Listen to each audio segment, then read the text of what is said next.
Buenas noches, bienvenidas y bienvenidos. Este programa, por supuesto, lo dedicaremos a una tragedia enorme que ha embargado a la sociedad mexicana y particularmente a la sociedad sonorense. Esta tragedia que pues le ha costado la vida a muchos niños en la guardería ABC.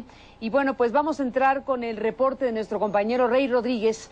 Rey se encuentra en Hermosillo y nos cuenta lo último de lo que pasó el viernes pasado. Rey, te escuchamos. Buenas noches desde México. ¿Qué tal, Carmen? Pues un gusto de saludarte acá desde Hermosillo.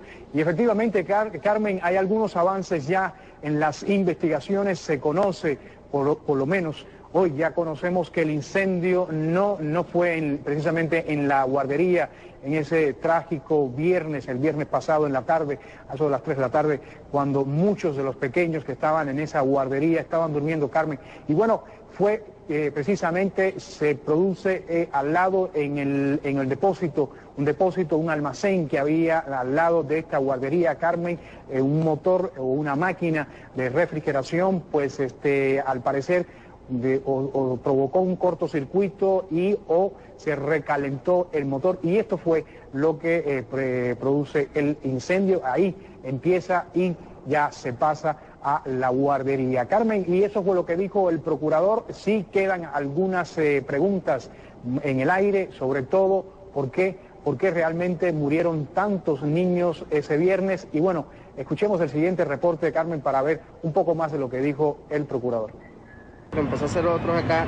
Odón Mendoza señala el lugar por el que entró en la guardería que se incendió el viernes pasado.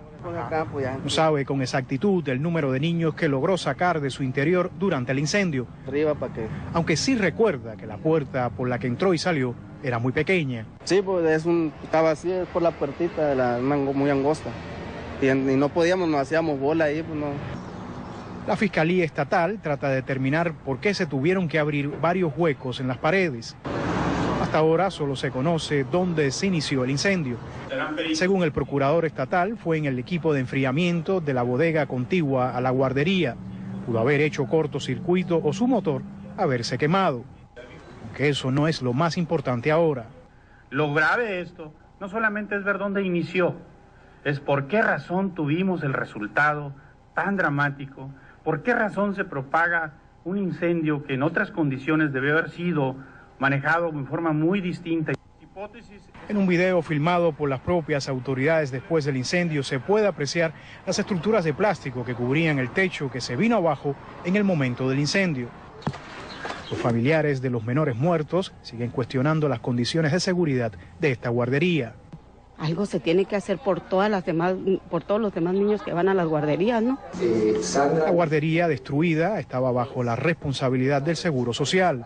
Su director promete una investigación a fondo. En el Seguro Social no somos tapadera de nadie, no se defiende a nadie.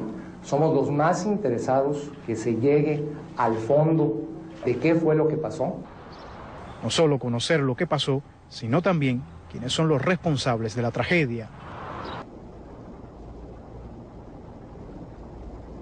Carmen, y eso es lo que exigen en la mayoría de esta sociedad acá en Hermosillo, conmovida, realmente consternada y triste por esto que pasó, por esta tragedia el viernes. Y bueno, los responsables, Carmen, independientemente de que las líneas de investigación estén yendo mucho más allá de dónde se originó este incendio, también habrá que buscar responsables. Y en ese sentido, el procurador de Sonora dijo que está a la espera de las actas de los documentos que solicitó al registro público de la propiedad para establecer, Carmen, finalmente la sociedad a la que pertenecen tanto el inmueble, este depósito que estaba contiguo a la guardería y también la guardería. Líneas de investigación que van hacia los responsables, Carmen.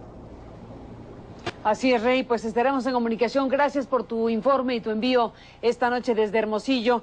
Pues así están las cosas en los últimos informes que se han dado. Esta noche hemos invitado a nuestro estudio y les agradezco que nos acompañen para hablar de este tema a Mario Luis Fuentes. Mario Luis Fuentes es actualmente el director de CEIDAS, que es el Centro de Estudios e Investigación en Desarrollo y Asistencia Social. Fuiste también director del DIF en nuestro país y otras muchas cosas. Gracias por estar aquí esta noche. Gracias por la invitación.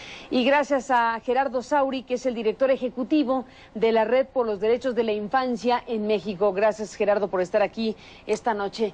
María Luis, ¿qué decir frente a lo que estamos viendo? La tragedia en su máxima expresión, todo lo que significa este dolor humano, pero la necesidad de revisar qué tipo de circunstancias se dieron para que esto fuera posible. Y para evitar que se vuelva a repetir, Por hay que supuesto. recordar de que hay alrededor de 1.500 guarderías, de estas casi 1.400 son subrogadas, o sea, 134 son las ordinarias del Seguro Social, y ahí están todos los días 230,000 niños. Estamos hablando de guarderías realmente muy grandes, entre 150 y 250 niños que están en estas guarderías, y que de acuerdo a las normas, hay una norma que debe verificar que haya el personal adecuado, que estos niños menores de 12 meses no pueden estar solos nunca. Y hay una serie de normas, digamos, arquitectónicas, de operación, que obviamente algo pasó que no estaban, digamos, listas para enfrentar una contingencia. Y aquí yo creo que hay que señalar si hay responsables. Debe haber responsables en términos de quién autorizó el uso del suelo, quién autorizó que ese inmueble tenía las condiciones de seguridad. Y obviamente los dueños de esta guardería que presentaron sus papeles para ser, digamos, autorizados por el Seguro Social y recibir un promedio de 2.500 pesos por niño, que no es una cantidad menor, y que mensuales, y que habla de un monto de recursos muy importante. Los dueños de esta guardería tuvieron que presentar documentos que fueron verificados por la Coordinación de Guarderías del Seguro Social, y que de acuerdo a la norma, cada 2 meses, 3 meses, deben ser supervisadas estas 1.534 guarderías. Obviamente hay responsabilidades, y en este dimes y diretes, si fue el municipio, si fue el Estado, si fue el Seguro Social, lo que hay que hacer muy claro es que el Estado falló. El Estado no garantizó los derechos de estos niños que estaban en custodia bajo la tutela en la guardería del Seguro Social, y creo que en ese sentido es una enorme llamada de atención al gobierno, a los gobiernos, porque sin duda si estos niños, estos 230,000 niños, no podemos garantizar su seguridad, tenemos un asunto mayor, y ahí creo que todas las autoridades son responsables y tenemos que dar respuestas muy claras porque es una tragedia gigantesca por la ruptura que implica.